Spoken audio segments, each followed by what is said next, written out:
Hello, and welcome to another episode of Video Game Reviews.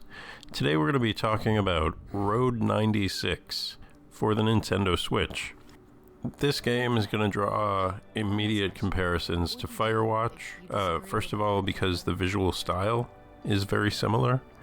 It's, low poly models with a cel-shaded aesthetic, which I find in both Firewatch as well as Road 96 to be like a pretty cool and stylish aesthetic choice.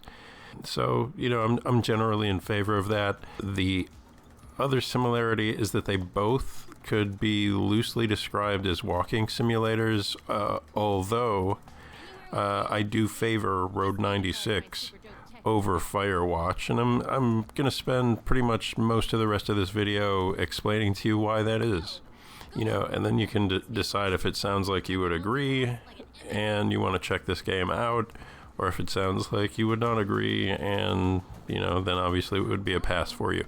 Okay, so first of all, compare and contrast. One of the few things that I will say that Firewatch has over Road 96, in my opinion, is the voice acting. Like the dialogue and the delivery of that dialogue in Road 96, honestly, not that great. I mean, it's not top shelf in either game, but I do feel like the voice acting is superior in Firewatch. Although, overall, I really didn't care for that game very much, because Firewatch is like purely a walking simulator. At least that's like how I would describe it. Road 96 feels much more like an actual game in which you make choices that feel meaningful and which seem to have a legitimate impact on your outcomes, whereas a lot of the conversation choices that were available to the player in Firewatch felt almost like superfluous, like they just weren't that significant, you know what I'm saying? And it didn't really feel like you were steering your destiny. It felt like choosing between different conversation options, and Firewatch was more about just like giving you something to do to make you feel like you're interacting, but ultimately not. It didn't feel like it had that much of an impact. Anyway, moving on and getting back to Road 96. So the cool thing about Road 96, and I guess I'm trying to think of the best way to approach this game. It's pretty unusual, to be honest with you. It does feel sort of choose your own adventure-y. However, it doesn't quite feel like a Telltale game. I suppose like the quick and dirty description of Road 96 would be to say that it's almost like a cross between Firewatch and a Telltale game. But that doesn't really quite do it justice. So anyway, I'll go ahead and lay out the premise of Road 96. So basically, it's so many days until a national election, and I can't remember. I think it's like a few months, maybe around 3.5 months until an election. And basically all over the country, there are these kids, sort of like runaways or like homeless kids, that are fleeing the country in anticipation of this next election and the results and what that might mean for the country. And so they're fleeing north to get out of the country. So I believe the game is procedurally generated, which is pretty interesting for a story-based game. But anyway, so you'll start as one teen, and you can choose between like usually 3 different ones, and they each start with different stats. I usually go for someone with a higher life bar, and I don't worry too much about money. I can figure out money throughout the course of my playthrough. So that's just a piece of advice. But anyway, so you start the game as a teen with so many days, or really like a few months until the national election, and it's up to you to decide basically how to get to the border. And so you explore and you search your environment and you have conversations with people and you find items and it's up to you. how are you going to get there?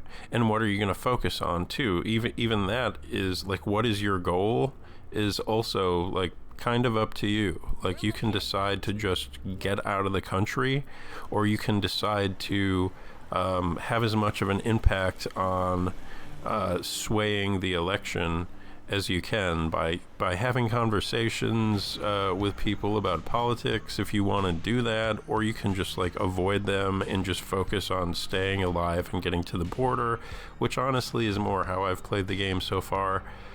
Oh, right, yeah, so you'll start usually by hitchhiking, and so that will be like one chapter of your character's playthrough, and then you'll take that hitchhike or whatever means of transportation you've acquired, and you'll take that as far as it will take you, and then you wind up in a new location with new characters, and you try to figure your way out of that to just keep progressing towards the border. So that kind of highlights another key difference between Road 96 and Firewatch. Firewatch is one expansive, like fairly expansive for an indie game, I suppose, environment that gets pretty samey pretty quick, and the entire game takes place in this one chunk of wilderness.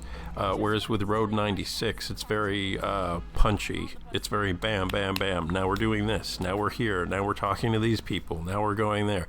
From like an ADHD perspective, Road 96 is like vastly superior, because you're always going somewhere new, meeting someone new, to a certain extent, like doing something different. So earlier I had compared Road 96 to a cross between a Telltale game and Firewatch, but I also want to throw in Oregon Trail, like the old computer game Oregon Trail, because you're trying to make it to this destination, and it's very possible to die on the road. Like, you have a health meter, and you have to eat or drink or rest to keep your health meter replenished, or you can absolutely die on the road, or like get arrested or what have you. And so your first goal is, of course, to just like stay alive, and then get to the border is your second goal. And and then if you want to heap additional goals onto that, like you can try to accomplish other things throughout your journey. And so what happens, each playthrough adds to the countdown till election day.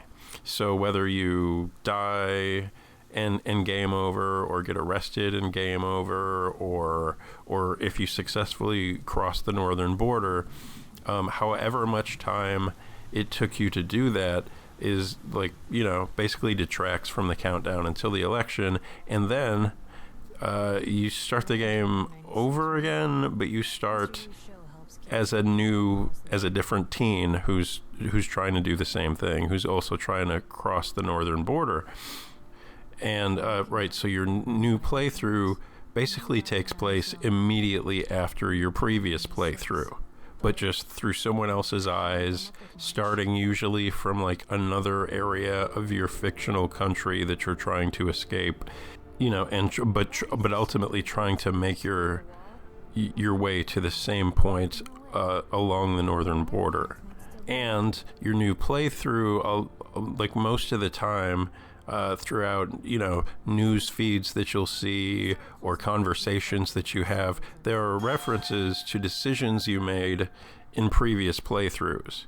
So even though you're kind of starting the game over, the game is persistent in a lot of ways, which is really interesting. So I mean, like, I guess in closing, what I want to say is that even though there are definitely some similarities between Firewatch and Road 96, Road 96 manages to feel, in my opinion, much more like an actual game. And Firewatch, if you've seen my review for that, if I've published it yet, I'm not sure which one I'll do first. But I described Firewatch as minimally interactive, and I would say that Road 96 takes leaps and bounds in the interactivity department to make you feel like you really are playing a game, and not just interacting with a walking simulator. Now, like I said, the voice acting is not necessarily the best here, but the story moves at such a pace, and something different is constantly happening, such that your interactions feel a lot more gripping, and they feel like they carry a lot more weight to them.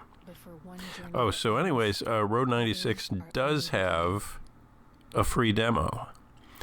So if you want to see what it's all about, you're not really sure, I can't blame you for that. I feel like it's as excellent and unique of an experience as I feel like Road 96 is. I also feel like it probably is not going to be for everybody, so I do recommend checking out the free demo.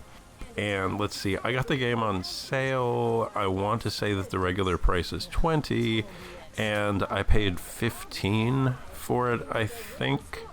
And in my personal opinion, I feel like either one of those prices would be totally worth it for Road 96. But again, with a free demo out there, and because of just how unusual this game is, I recommend downloading the demo, giving it a try for yourself, and then ultimately you can make that call on whether or not it's worth it. But again, I feel like it is. It's so rare that you're treated to like a unique or at least an unusual experience that's actually executed in a way that's really enjoyable. But anyway, look, I think that's probably about all that I have to say about Road 96. So I want to thank you guys for tuning in. Please click like and subscribe, and please click that little bell so you can get notified when I drop a new video. All right, thanks for watching. I'll see you guys next time.